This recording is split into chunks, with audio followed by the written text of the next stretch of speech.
Welcome to a new episode of Conversations with Yogis. We are going to be talking about how to build a sustainable business or how to teach sustainably as a yoga teacher. So we will want to talk about how you can diversify from just teaching studio classes, how to build your own brand business. I mean, not we are like brand, we know so much about it, but we throughout the years we learned how to make it sustainable because running around in studios is not sustainable.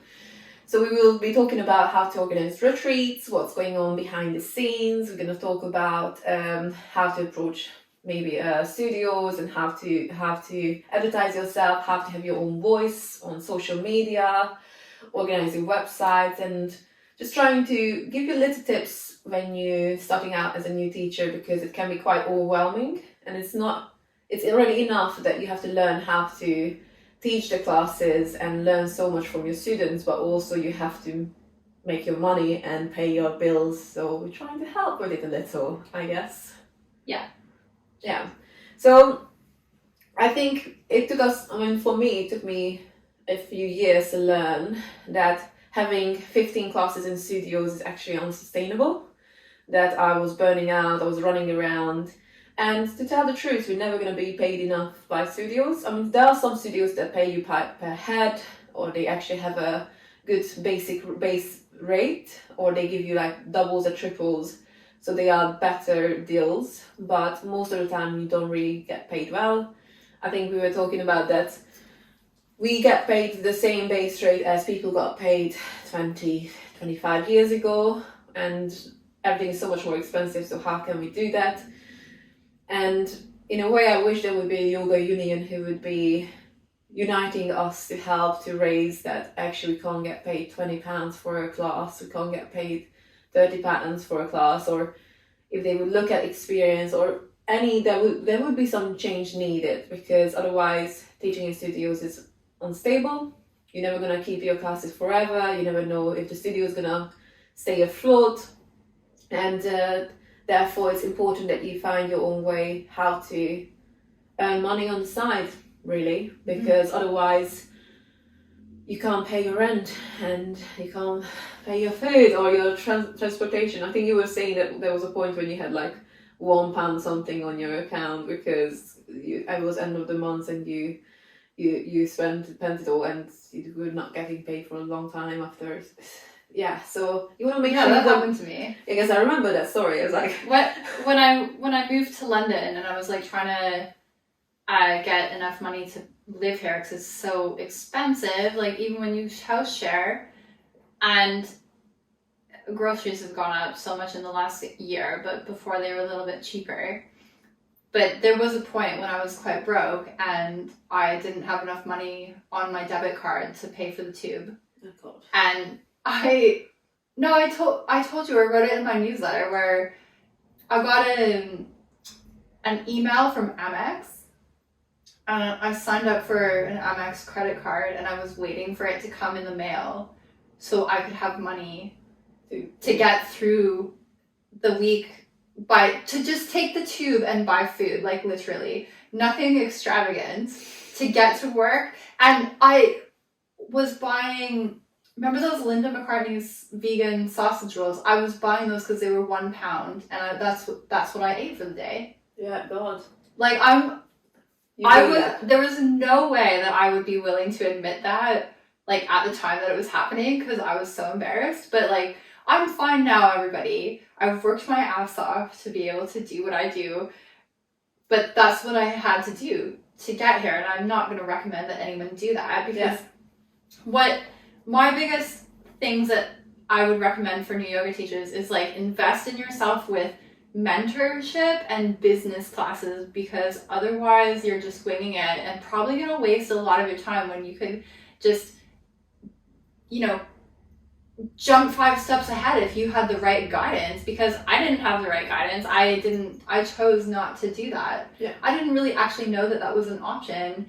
And I thought studio classes was the only way to get by. And then I remember doing up to 30 a week and just like my voice was dying. All I could do was rest. I didn't have a social life. I just laid in bed in the times that I wasn't working to try and recover physically and energetically, and just from speaking. Yeah. And speaking from your diaphragm is really important for conserving energy, but literally that's not sustainable. No. And the only way that I've got out of that is by looking at people around me, like what are they doing that is successful, that's working for them, and like overcoming the imposter syndrome where I'm like, well, I'm never going to be able to do that, I'm nobody. But when you find the courage to find your voice, you can let go of those apprehensions and fears and really start to work on things that you want to work with and build your community. And you do need to have a business skill set and to be able to do those things. Like I do mentorship for teachers, and I've seen new teachers that I mentor like go from hesitating to quit their poorly paid part-time like receptionist job or whatever to now they're like so successful hosting like yoga events and making like branded t-shirts and stuff. I'm like, go you, like that is awesome. You just have to lift people up. And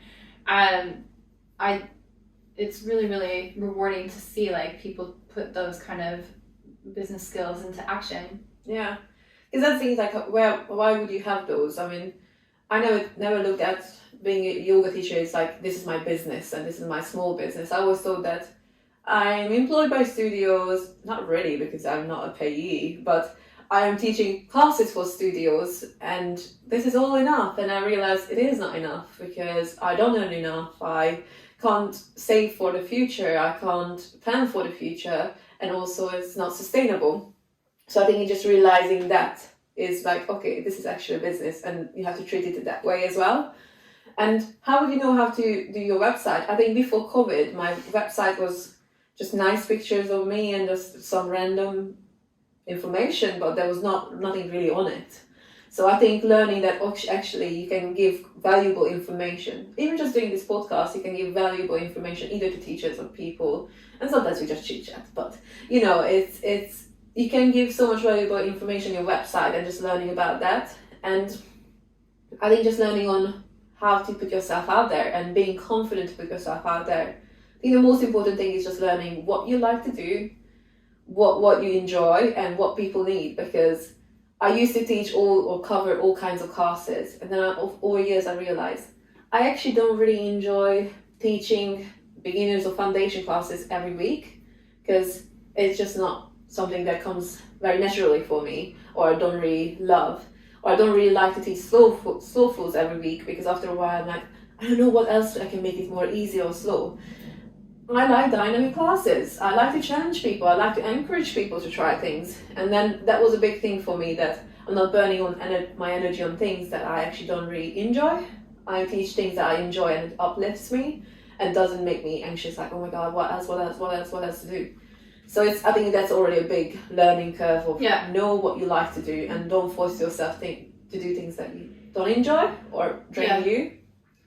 And give yourself time to, like, if you don't know what you like to do, give yourself time to explore your options in person. But I see a lot of yoga teachers come out of teacher training and they're like, well, I need to do more teacher training so I can teach this type of yoga and this type of yoga and this breath work and meditation, blah, blah, blah, blah, blah, so I can get more jobs from studios and be more versatile. Like, yeah, you could choose to do that, but then you're not specializing in anything and you're kind of just like wishy-washy in what you offer, and nobody knows you for anything specific. Like, I teach loads of types of yoga, but I am known for teaching Ashtanga and Rocket. I also teach Hatha and Yin, and you know, I could teach Yin and Yang and slow flow and all these things, but I don't teach them all because I don't enjoy all of them. Yeah.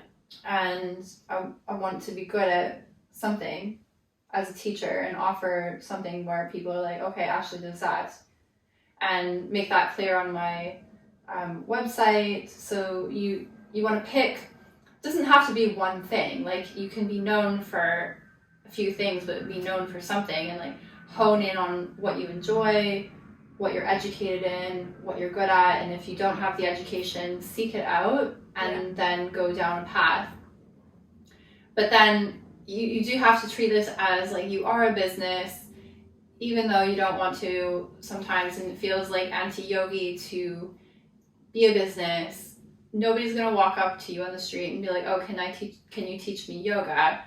It just doesn't happen. Like, you have to be able to reach people. How do you reach people? Either through your friends, your family, your work networks, social media. I mean, you have Instagram, you have TikTok, you have Pinterest, LinkedIn, YouTube,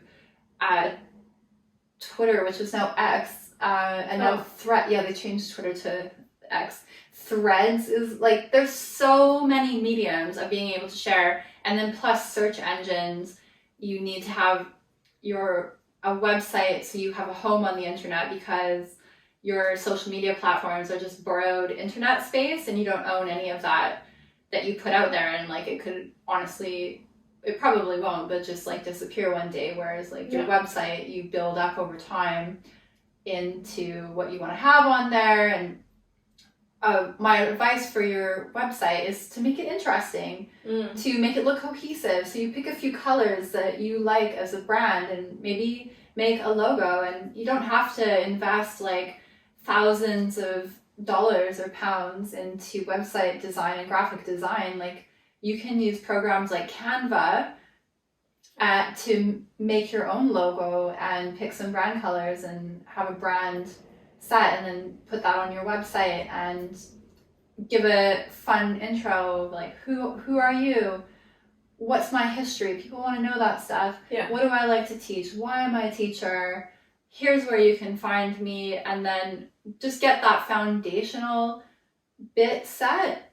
So, and you don't have to do it all right away. It's going to evolve over like years and decades if you want longevity as a yoga teacher.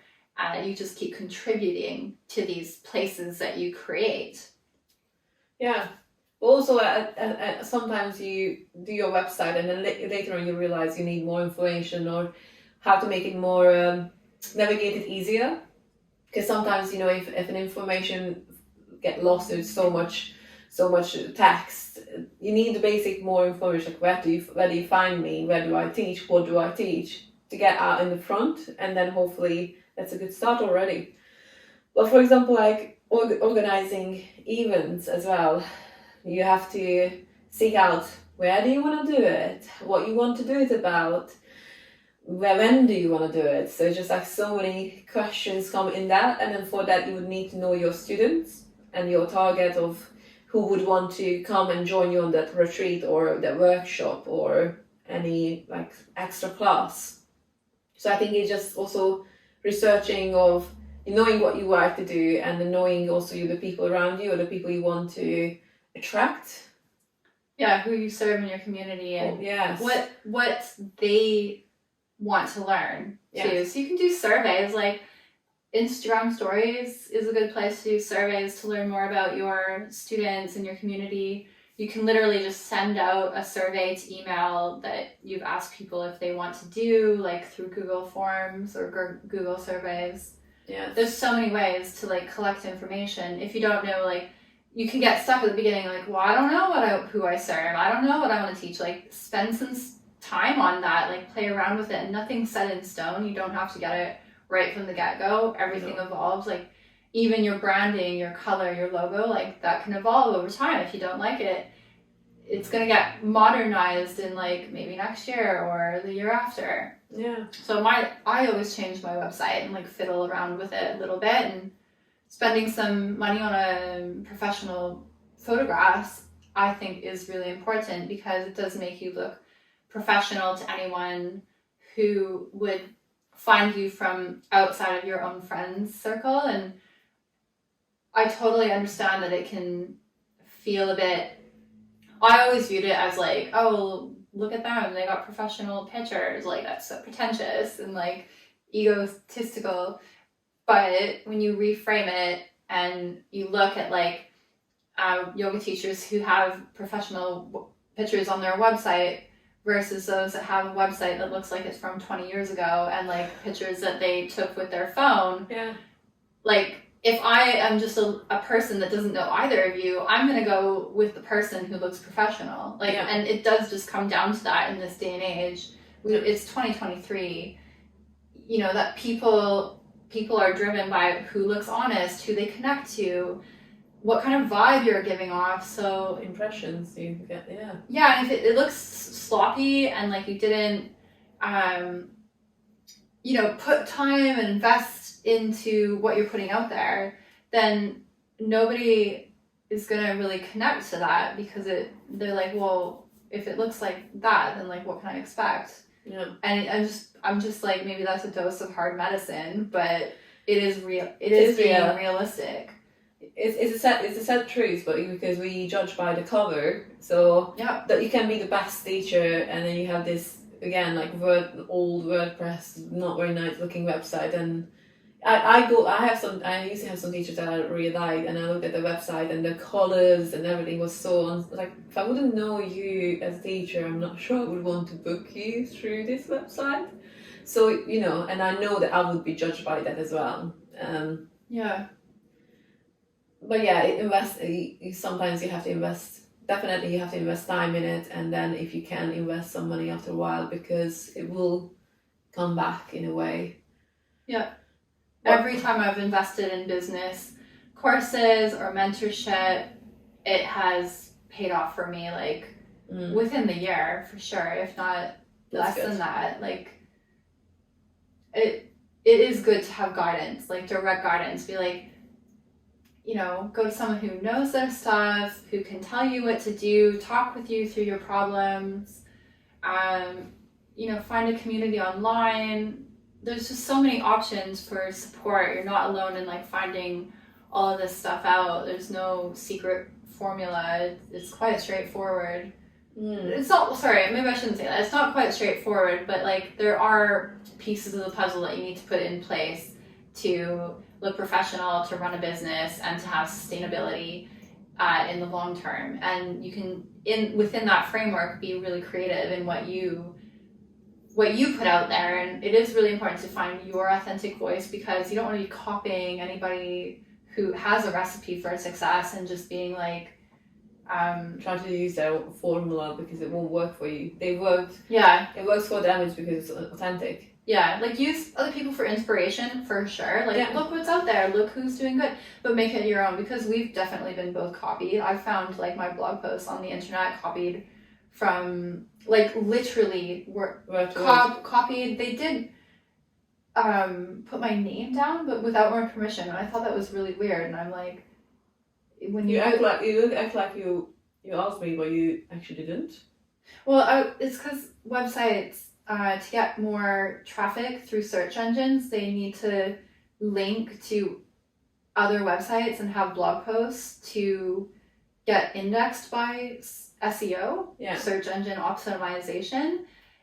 And so instead of writing their own content, they're going around the internet and stealing content from other people without their permission, which I just think, like, whoa, that is appalling. Like, I write my own content. I write all of it. I have never stolen anything from anyone.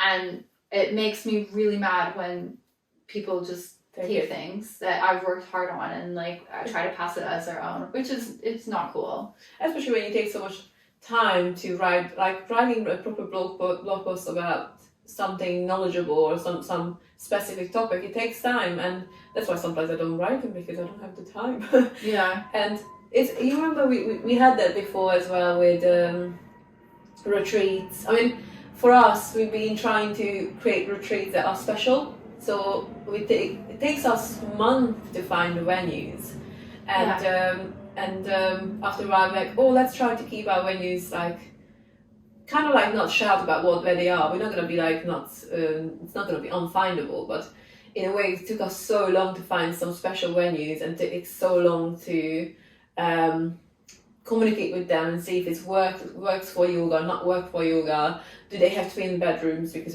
double beds are not very useful. So so much work. So we kind of where's the bathroom? Where's the bathroom? Space for yoga. heaters, etc., etc.? Is it like reachable from Airport in London. or does it take like 5 hours to get there, like by some So obscure much. transport method? So yeah, you have to put all these into play, Yeah. and then find a reasonable price too, where you can charge a fair price to your students. Yeah. And still get compensated for all the work that we do for that. In the background, our retreats, like they're not a week long; they're a year long for us Sometimes doing longer. work. Yeah, sometimes longer. I think our Greece retreat was a year and a half by the Yeah. time. And then I think it's a lot of work. It's worth because you see the people loving the space, loving what you put on, and even if there are things that we can improve on, but we take feedback back and we're trying to improve every year. We're trying to improve our retreats, and it's a lot of work, but it's worth it. You're just doing the research, finding the good places, and that's why when people just go up straight to you like, oh, can I use your venue? And I'm like, oh, I would, yeah, of course you can, but also like I wish you would just invest the time in that we invested in as well. Like, it's creating something special. You want to create something special and you don't just want to hand it over to someone else.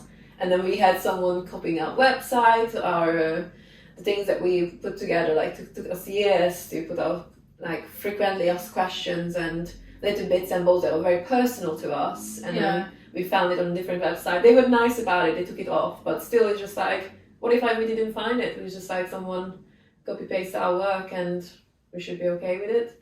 But that will happen. These things will happen.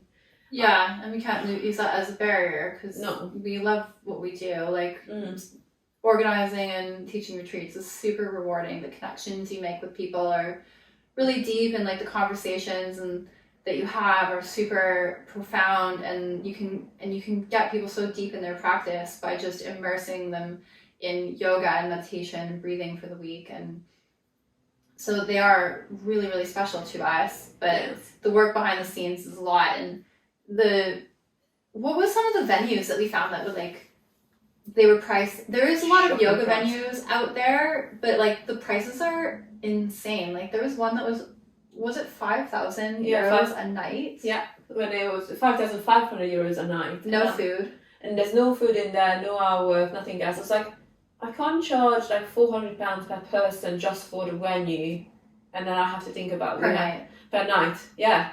So it's like, that's going to be like a £3,000 retreat. I'm sorry, I'm not comfortable selling £3,000. I mean, yeah, I'm not comfortable. And also, I think if I pay £3,000 for something, then I would want it to be extra luxury, and that place wasn't. So it's like, we've been looking at venues, like we always constantly look at them, and it's just very hard to find that reasonable price, looks okay, good position, is, especially nowadays, because everyone's like, ooh, retreats are a business. It's like, it is a business, I'm not going to deny that, but also it shouldn't be about like how can we drag more down, how can we get more money out of it.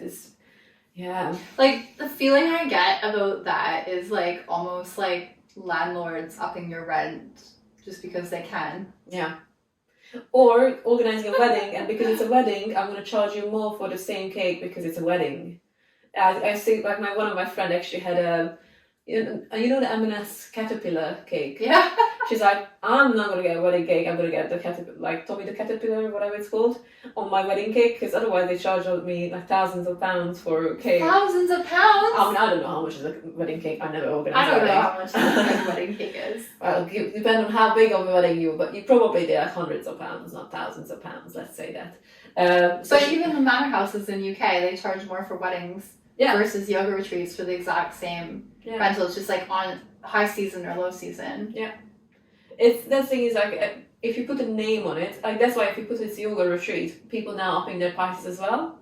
And I was like, there's nothing, like even some of our venues have upped their prices for the next year. And I was like, what? Did you make the improvements we asked for? No, they didn't. Then what am I actually paying for? I can understand inflation and stuff, but it's just shocking.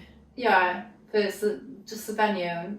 Yeah. Not the food, and then the cost of food goes up, and like finding a good chef is hard that's like available and in alignment with your you want to have a chef who's in alignment with your ethos and what you want to give to people in terms of, well, that's a personal choice what you want to offer to people in terms of food.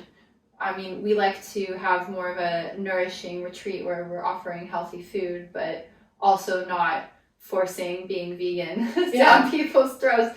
That's from me, where I've had to like be a bit more lenient, be like, oh, fine, we can have some milk for your tea. But it's also like because people are not vegan, so they can't be or expected. eggs for your protein, because nobody wants to eat a bunch of beans and tofu like I do. Yeah, exactly. Well, I think that's being flexible and being understanding that of your audience, of not everyone's vegan, and I think it's quite good. And well, we've been judged on that by people who wanted to come to retreats only once, but I still remember it. That why do we offer milk? Because then animals being tortured. I got lots of videos about animals being tortured and stuff. And I was like, I'm not sure I want you to come to our retreat, because I don't want you to terrorize anyone, because that's not going to be good. You're not going to make anyone change their mind by being forceful, rude. But do you know what? Like, a lot of, not, I don't know how many, but quite a few of our retreat guests have become vegetarian or vegan, and have told me after, like, because of your retreat. And I'm like, there you go. That's awesome. Like, job done. No, that wasn't my intent. That wasn't my intention. Just to clarify, but it makes me feel so happy. It's like that we were able to put something out there that they enjoyed so much that they changed a big part of their life. Yeah, exactly. In alignment with it, and just saw the benefits. Exactly. Like, very, very cool outcome for the retreats, and just like the way that you can change people's lives is super, super important.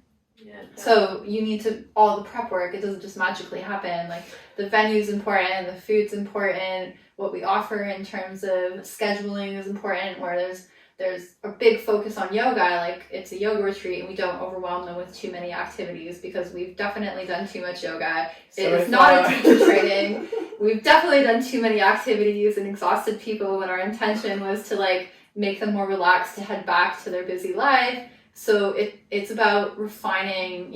We do feedback forms at the end of all of our events. Like, you just send them out on Google Forms, and that feedback is super, super important for making decisions about your next offering. And every year they get better and better, and we're really proud of that. But it's been a lot of refinement. You don't get it right the first time.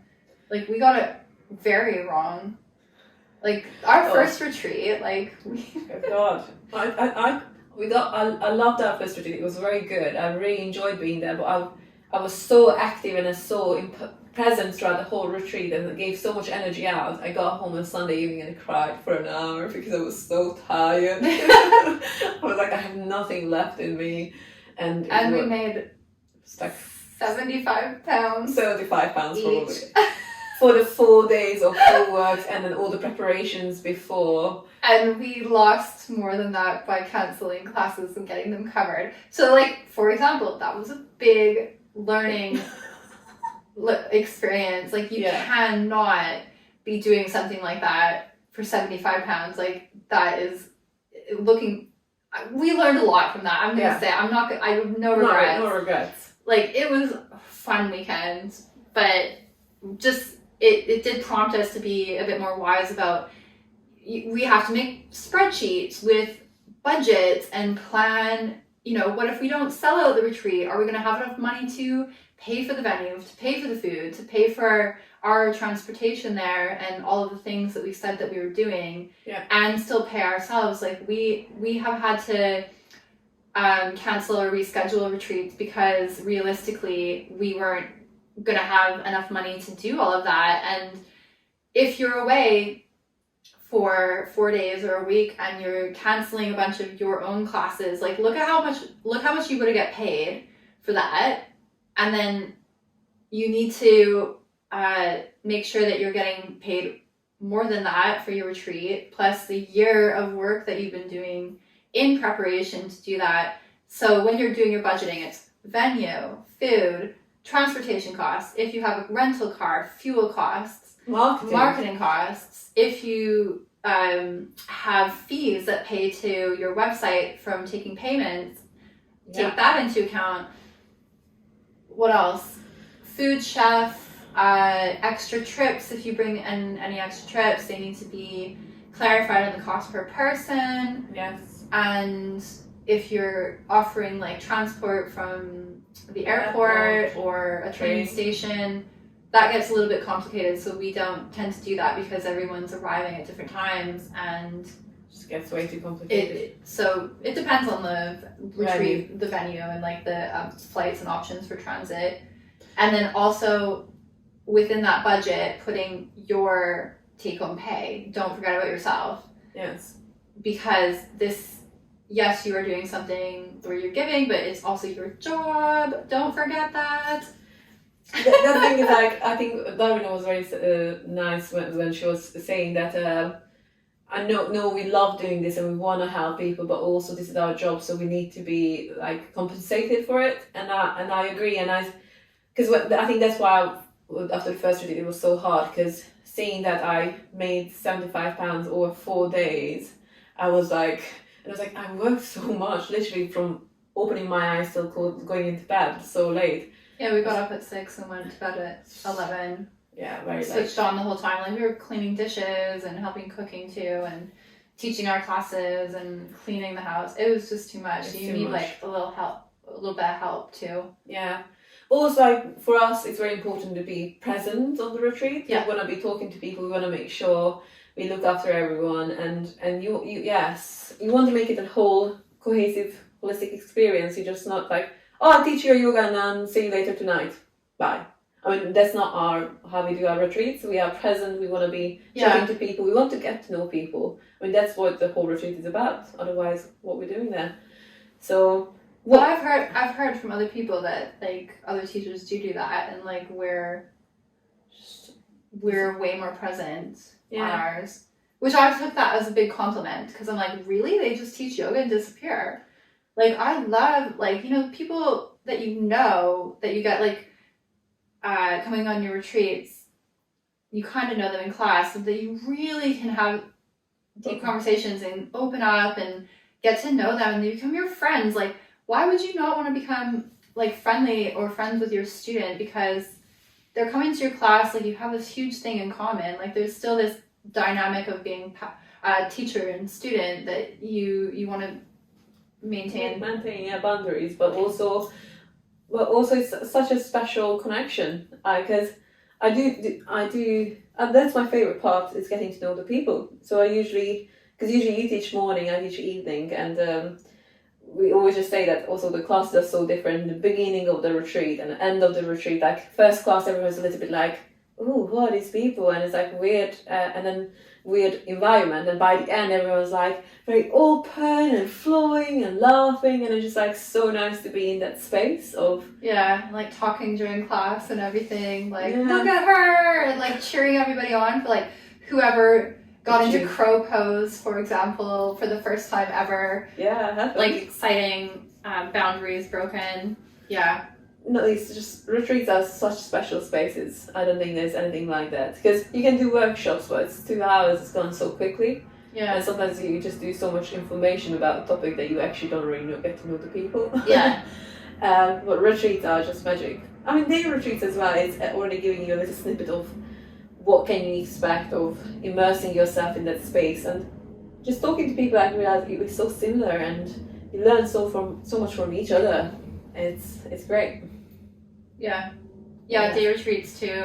I mean, finding a suitable venue in wherever you are can be challenging. Well, maybe not, because like I know I already said this, but I do a lot of like yoga teacher mentoring, and I have a past mentee in Scotland, and she was showing me this venue that she found and to do a day retreat, and it was like a historic castle, and she got it for such a good price. I'm like, oh my gosh, like there's no way we could get something in London that would be reasonably enough price that we could host a day retreat without charging people like £300 to attend. And for me, it's too much. Like I want it to be somewhat accessible. I mean, they're not super cheap, but like they're not unachievable or Yeah. like out of reach. I think that's what we struggle with when we're trying to find our retreat venues as well, that we want to make sure that it's a nice place that we would personally stay as well. We want to make sure that we're not making people share rooms with like other 4 people, like bunk beds and stuff. I'm sorry, I can't force people. The only thing like I find that we would like to offer private rooms, like single rooms, but it's just so hard to find venues where you have enough space to do that. Yeah, without it becoming obscenely expensive, because It's then so hard. they have to, if it is hard, because then they have to pay for 2 spaces essentially, because there's no difference in like what 2 people would cost versus 1 person if they're in one room. Yeah, I think that for us that's the hardest part, is we not being able to find a place where we can have reasonable price single rooms. But then also they would be the first to go, because so many people would like to have single rooms, and I can understand that. But also many people have noted that actually it wasn't too bad to share a bedroom with someone else. I didn't know, because you're barely in the room anyway. But also we try to pair people up. We're trying to see ages. Obviously gender is always we go for, make sure that we don't mix. But so far I think when we put people together, it never backfired. Everyone became very good friends, and we try to make sure like early birds and late risers coming together in one room. Just little details. It's everything in the details. Mm-hmm. I think. But yes, organize retreats. It's a lot of work. That's why it's good to do with 2 people, because you share it. Because also the emails and correspondence that comes with it. It's quite just a lot. The cost of the deposit too. Oh, it's God. A lot of responsibility to take on yourself. So yeah, it's scary as well, because you never know how it's gonna. Because we try to think so much about dates. Ooh, is there a school holiday? Is there Mother's Day? Is there any national holiday? Oh, and there's gonna be a train strike. Half term. Oh, that's the other thing. Yeah. Yeah, that was hard for me to learn when I moved here, because like in Canada we didn't have that. So often as So well. like I remember I learned the hard way, because I planned a workshop on Mother's Day here, because UK just has a different Mother's Day than Canada. I had no clue. Yeah.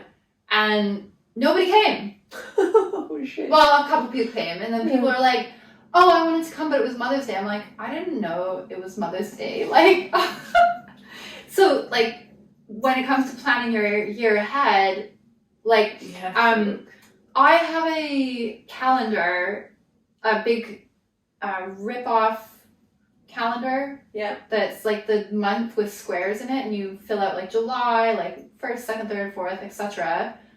And then in each square, I put any things I have planned. I try to do the whole year. In a big picture, you can use Canva again. I'm a big fan of Canva, to have a visual display of January, February. What do I have coming in this month? Like, put your things that are coming in. If you have any, family events or birthdays that you have to be there for, account for them, or any trips coming up, and then plan your things so they're spread out through the year, and you can manage all the associated promotions and website building and marketing that goes along with them. Because if you have a bunch of things all at once, then preceding that a few months, you're going to be totally swamped trying to fill them up. You can't do everything evenly throughout the year though, because we work in seasons, and nobody's around in December. So personally, I wouldn't plan anything in December. Like, that's a waste of my time.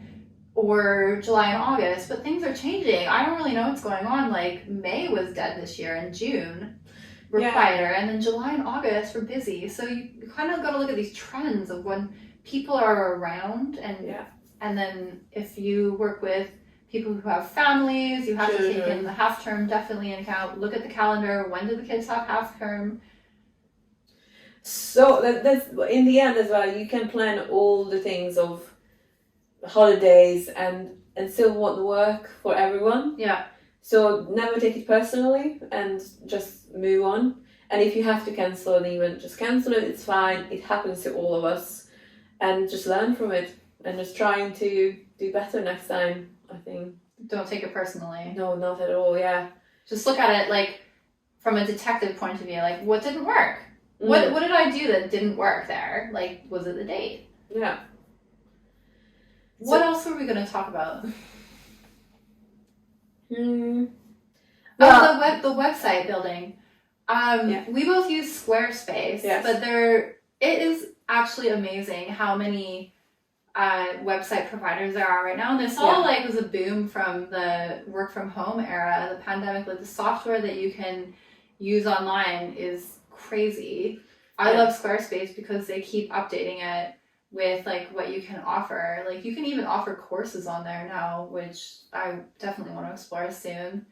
It's very user friendly as well, and there's always lots of like teaching videos how to do things if you don't know. Yeah, YouTube's a great source if you want to pick another website provider. A lot of people use Wix, a lot of people use WordPress, or there's like Kajabi, which sounds amazing, but it's like super expensive for where I am at this point in my life. And then you want to have an email newsletter provider. Like I use MailerLite, you use MailChimp. Yeah, but they're free. Yeah, exactly. You can't get around a free website that you want to have functioning. Yeah, definitely. Yeah, we have a free website for our podcast, and it just doesn't save every time we put the things in, and it's very frustrating. But we're like, you know what? We're doing this as a passion project. Yeah. So we need that one can be free. That can be free. I mean, we invest money into it, but not too much because we do, it's a passion project. It's not about money. We're just sharing information. So we just went with a cheap free website. But it's also not very usable. No, it's and also how many times we have to save it and resave it, and when you have to republish the website because it just didn't appear, whatever we changed. It's like, we worked for 2 hours and it's not on the website. Why? But that's what you get for free. But it's kind of works. It's okay. Yeah, and then just like using other platforms that are free too, like Instagram and YouTube are huge. Like I've tried using TikTok. I don't understand TikTok. I think I'm just too old and I don't care. I do think I've reached that point as well. That's like, it's not my work. I'm sorry if you love TikTok, but it's not for me. No, but it's what works for you, and don't force it. Like I got put off Instagram for a long time because I was like, I just don't want to post just to be marketing something, and I don't want to post because I have to post, and it just stops me from posting. And when I post things that are authentic to myself, I always get lots of reaction. And when I post for something that I don't actually enjoy, I never really get a reaction. Yeah. So I was just like, you know what? I'd rather just post every once in a month. but then it's my... And I know I should be using it more, utilizing it more, but I realize it doesn't work for me. So I'm just going to be stalking people. Not stalking people because I like things. But I like watching and looking and not marketing. But I love organizing. I love the researching bit of our job. I love to create the events and think about details and organizing it all. But when it comes to marketing, I'm like, oh God, I just don't want to. I just want people to be there because I know they're going to love it and it's going to be good. But I just don't want to market it myself. But this is something I'm working on. Something that... Yeah, you just have to accept that it needs to be done. Otherwise, no one's going to come to the event. And like you can't expect to put one post out there and be like, yeah, everyone signed up and we're done. Like you have to remind people several times. People are busy and they kind of are paying attention. And you're like, oh yeah, maybe I'll come. Oh, and then you put another post and you're like, oh yeah, I forgot to book, and then they forgot to book again, and then put a third or fourth post, and then people will be like, oh yes, I keep remembering or forgetting to book Ashley's event. I'm gonna book it now. So it's about reminding instead of expecting that one post is gonna do the job, unless you're like super famous or something, which I'm not. We're not. No. But like it does take work, and you have to plan accordingly. So that's where that like monthly calendar of mine comes in handy, where I put for the week what I'm going to post on Instagram, and it can't be all just sales related. You have to interweave that into other things that you like to share. Like, I like to share things about my personal life. Like, this is what I'm doing today, because like I do a lot of fun things, I'm not gonna lie. In my non-existent spare time, I really like to take advantage of living in London and going to art galleries and going to nice restaurants and like just exploring. Like, me and my boyfriend like to do that kind of stuff. So, you know, I like to share that so people know who I am too and what I do outside of yoga. And then there's educational content where you can share about like, this is how you do a breathing exercise, pranayama, or whatever it is that pertains to your people that you want to teach. Like, maybe you show them like simple stretches for sitting at your desk if your shoulders and neck are sore. Like, that's not my thing, but I definitely see other people putting out there that get a lot of clicks and views and comments. There's value in that. Yeah, and so educational content, as they call them pillars in marketing, personal content, and then your sales content, and then there's another one that I'm forgetting. Funny, like quotes and testimonials are good to chuck in there, and personal about your practice is really nice to share those kind of moments, because people resonate to emotions and difficulties and challenges that you've had into your practice, to know that like, hey, I'm not perfect. I didn't start yoga from this professional image of me in this complicated posture. Like, that's not my practice at all. That's a picture of me doing a pose. What you don't see is all the hard work, the sweat, the tears. Like, there's been so many tears going into practicing yoga, overcoming so many obstacles in my life. And then putting all this into developing a business where I can actually do this as a job. Like let me tell you, when I had that £1 in my bank account, I was an emotional wreck, because I didn't want to tell my mom that I might need to borrow some money. Which I didn't. I made it through that week on my Amex card arrived in the mail just on time. God, yeah, exactly. And my Lord. hopefully you don't have to get there, but you know, we all have had hardships, and even if you're an established teacher, you will have the dips. You will have times when like, oh, everything's falling apart, nothing goes our way. You know, just like after every dip, there should be a way up. So doesn't matter how many years you've been teaching, there will be challenges, and that's okay. It's just how you handle those challenges and how to find your equilibrium to be teaching enough classes, taking care of yourself and enjoying it as well. And not just serving others, but also making sure you're not forgetting about yourself. Because it's very easy when you're running after trying to help others to forget about actually have your own needs as well. Yeah, you need to go to yoga, you need to eat well, you need to sleep well, you need to have some social activities with your friends that have nothing to do with yoga. Oh, yes. You need to have alone time. Like, you know, if you have a partner, you need to spend time with your partner. If you're single, you need to, and if you want to date, like, you need to have time to put into forming new relationships. Like, it's important, like social aspects, and not just putting everything into just teaching a bunch of classes a week and burning yourself out and hiding away and still being broken. Like, yes, like we have both experienced and would not recommend to anyone. And I think, I definitely did too much work at one point. We all did. But we learned, and we hope you don't have to learn the hard way. That's why we trying to share. But if you have any questions or any thoughts or anything you want us to cover, please let us know. We want to share information, we want to educate, we want to chat, we want to connect. Like, support new teachers too, because we know how hard it was getting started, or like even teachers who have been around for a while who just like are trying to navigate post-pandemic and getting out of the studios and having a balanced lifestyle that's sustainable, you know, so you don't have to rely on anybody else, and you can be independent and be self-sufficient. It is possible, definitely, but it takes some practice. It does. Patience. Time, but you know, let's do it. Yeah. Thank you for listening, everyone. Thank you.